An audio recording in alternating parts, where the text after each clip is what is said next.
Hi guys. Okay. I was starting to film an intro for this video and it just wasn't working out because it just wasn't. The lighting was off. I look crazy. I was outside all day and it is hot as balls. Anyway, we are going to make Korean short ribs with white rice. White rice is going to be super easy. Make it the same way I make it every single time, but I will show you guys that just in case. So for our marinade, funny story. I'm going to first start with the marinade before I start with putting the meat in there. And I just realized I left the main ingredient across the counter. Anyway, so I guess I'll talk about the meat once we get there, but I'm going to add some soy sauce. Now, the meat, just like I always say, it was given to me by a friend, so I'm not really sure exactly how much it weighs. I could, somewhat tell you guys what I think it weighs, but I'm not very sure. And Brad just got home, guys. Oh my gosh. Okay, we have to make this faster now. I have about a quarter of a cup, so a fourth of a cup to a third of a cup of some soy sauce. Mine happens to not be the low sodium kind I was going to tell you guys it was, because that's what I usually get. This is from Aldi. Any kind works. I have soy sauce. Then I'm going to add about equal parts of mirin. This is a sweet cooking rice wine. Please do not try to drink this. This contains alcohol, but it is sold in the regular grocery store. Anybody can buy this. You do not need to go to a specialty store, but also you do not need to be over 21. Please, for the love of everything, do not try to drink this and think, oh my God, I'm going to get super drunk. No, it's great in things, but it tastes terrible. You would never want to drink this. So I'm going to add about a quarter of a cup, maybe like 3 tablespoons. Then always with sesame oil. It is not like olive oil where you want to add a really big glug and it's for flavor. No, a little of this goes a very long way. Gonna add literally about a quarter of a teaspoon and that's it. Too much of this is, when they say too much of a good thing, that's what that is. Then I am actually out of fresh garlic, so I'm just gonna go with garlic powder. We're gonna go pretty heavy. I'd say about a half of a tablespoon. Then we're gonna do the same thing with black pepper. I like a lot of black pepper. We are not going to be adding salt to this. Why? Because we added soy sauce. If I feel like it needs more salt, I can add it at the end. But as far as just not making it overly salty, I'm gonna leave it at what I think the salt level is now. Then for a little bit of sweetness, I'm gonna take my little container here of some brown sugar. Mine is like rock hard, so don't judge me. Oh, it actually softened up. Okay, I'm gonna take about a half a tablespoon of brown sugar. Then you're just gonna wanna mix everything up. Of course, now if you're using like fresh garlic, then it's not gonna be as like powdery, if that makes any sense. This is like the world's biggest bowl, but okay, that sounds super liquidy. Anyway, it might be a little bit chunky, obviously, if you're using like fresh garlic, but my hands are clean. And even if they weren't, you ain't eating this, it's okay. Always give everything a taste, because the way it tastes, I mean, it's gonna taste a bit better when it's in the pan, but if it tastes terrible now, going in the pan is not gonna make it incredible. I just realized I almost forgot to add one of the most important ingredients. So now what I'm gonna do, I'm gonna take a cheese grater, but we are going to not use it for cheese. I probably could have done this from the beginning, but I guess it still would get stuff on the bottom. So what we are going to add is a pear. I know it looks very ugly and it's been in my refrigerator for about 2 weeks, but it's okay. It's still like relatively firm. And even if it wasn't, we are going to grate our pear. Now you're wondering, why are we adding pear? That's super random. You could use an apple, and by could, I mean, worst case scenario, if you need it last minute, you can, but a pear is very traditional with this. It just adds sweetness, but pear doesn't really have a flavor to me. Pear is just kind of there and you can tell that it's there. Anyway, a pear is, okay, I'm gonna stop talking. We're just gonna grate this pear until I get about halfway, and there goes my lighting system.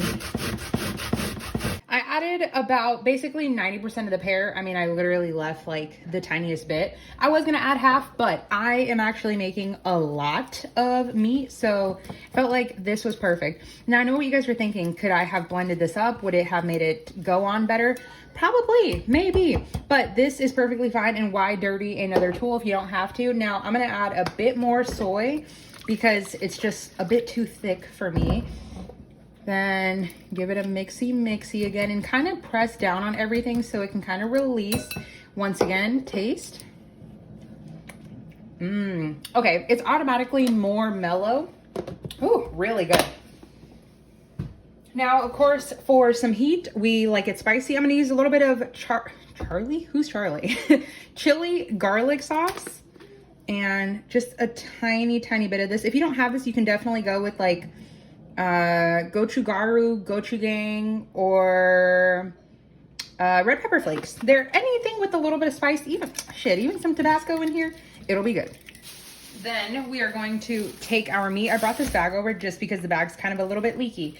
Now, same way as I told you guys before, I originally thought I was going to be making mojo pork because I thought I was thawing out pork.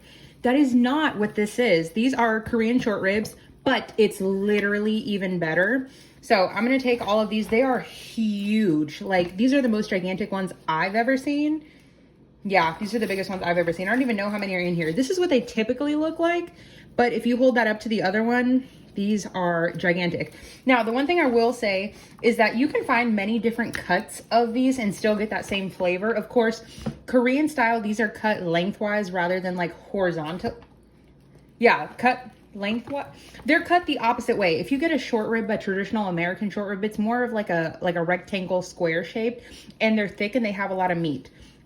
These are cut so that you have the ribs sideways, so that way you're only getting like a top little layer of meat. So, I mean, realistically, each person could eat about like 5 or 6 of these and just start to get full because there's not very much meat on them. So I know it's going to be hard for me to have to season all of these, especially in this bowl. Now I see why I made so much marinade. Okay, do you guys see how much?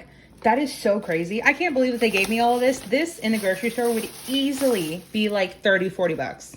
So now we're gonna keep turning our light back on, but this is probably gonna be like the hardest part. So I went ahead and took off all of my jewelry. This is gonna be so hard.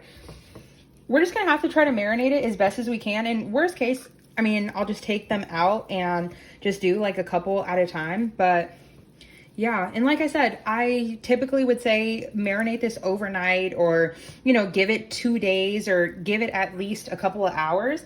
But we don't have that time, and it's okay because the flavor is still there. It's just not going to have a time to really, I said it's not going to have a time. It's not going to have the time to penetrate so deep. Guys, these are huge.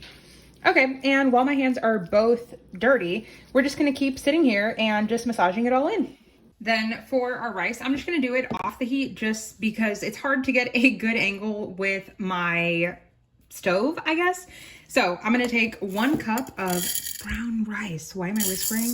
Brad will not know the difference, but it's healthier. So we're just going to go with that. We're going to do 1 cup of rice. Now this was, okay, also I realized making rice on the stove is actually very challenging for people. And I will tell you, making beans my first time that were dried on the stove, oh my God, that was a nightmare. And I'll probably never make them on the stove again because I own an Instant Pot and a slow cooker. Anyway, point is, this is rice, but I realize it's very challenging. So for you guys that do not know how to make rice on the stove, let me show you. 1 cup of, or actually whatever measurement you would like to use, but whatever measurement you use, it needs to be equal parts of rice to water. Now in this case, I am making brown rice, so I'm gonna add just a touch more water, but for the most part, they are relatively the same. So I'm doing 1 cup of rice to then 1 cup of water. This is a dry scoop cup measurement.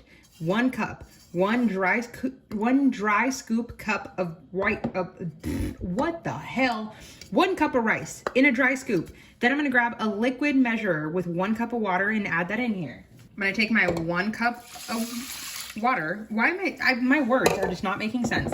1 cup of water. Then we are going to add a lid on here. Do not add any oil, any butter, any grease, any whatever. This is just rice. What is this in here? That's rice, but why does it look so weird? Anyway, we are going to add our lid on top. I'm going to turn my flame on high. I'm going to get this going till it is bubbling and boiling. Then, once I see that that's happening, I'm going to turn the flame all the way to low on number 1, the very first notch before it turns off. And I'm gonna set the timer for 20 minutes. I am not going to touch it. I'm not going to flip it, to scrape it, to move it. I'm not gonna do any of that. I'm gonna leave it there for 20 minutes. When the timer goes off, then I'm gonna take off the lid, pour the excess water in there to keep everything moist and nice and steamy. Then I'm just gonna mix it around and it's perfect every single time. Also, let me just tell you guys, wear your sunblock, kids.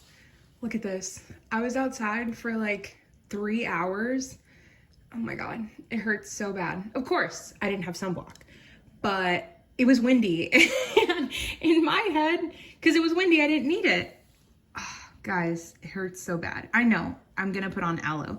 Grandma, I know you're watching this. You're gonna put on sunblock. Your skin, you have to protect it. You only get one. You gotta be good to it. I'll put it on, Grandma.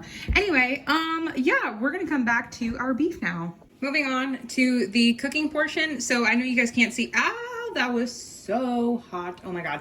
Okay, so I have 2 cast iron pans going right here. Could you cook these on the grill outside? Absolutely. Would they be even better? Absolutely. But I'm going to cook them inside for a couple of reasons. One, it ain't the weekend. I don't have all this time to be going outside to grill.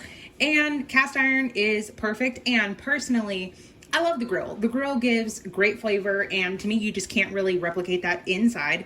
But you get the most char and just the most flavor, I feel like, for your money. But with that being said, beef, of course, you do not have to eat it, you know, fully cooked. So I need something that is going to be high heat. I feel so fancy. Oh my God, my Simply Nature 100% pure avocado oil. This is from Aldi, but if you read high smoke point, so avocado oil, vegetable oil, canola oil, of course, avocado is better for you, but you want something that is going to be able to be used for high heat cooking. So another type of oil basically that is not olive, that is not, well, I guess you could use coconut oil, but sometimes coconut oil can give off a flavor. Anyway, not something very light. You want something dark and like, ooh, that fresh the fresh cracked cap. Okay, avocado oil smells like nothing, but my pan is already like well seasoned, and by seasoned, of course, that just means like a nice thin layer of that on my cast iron. But I'm going to add that to both of my pans, and of course, like I always say, you want to get the pan hot before you get your oil hot. Do not heat up a cast iron or any pan for that matter with oil. By the time you go to put something in there, it is going to splatter all over you and you're going to end up getting hurt because you are then heating the oil. All I want to do is heat my pan and then add oil and then it all heats up. So I'm just taking my little silicone thing just to make sure I get it everywhere because I want a great char.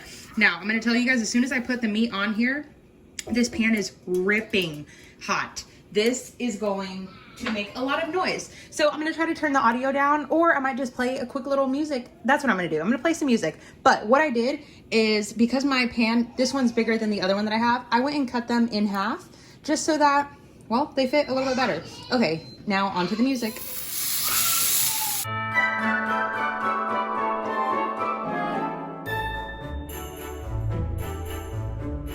Then it's been a couple of minutes. I'm gonna start flipping them. See, this is exactly what we are going for.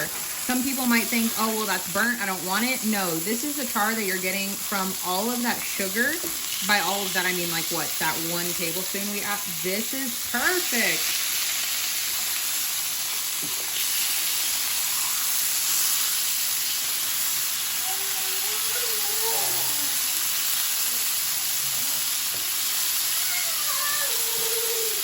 And I know you guys cannot hear me, but it's okay. Okay, even though the pan is still going, I like can't scrape anything because I need my other hand. I added in a tablespoon of butter.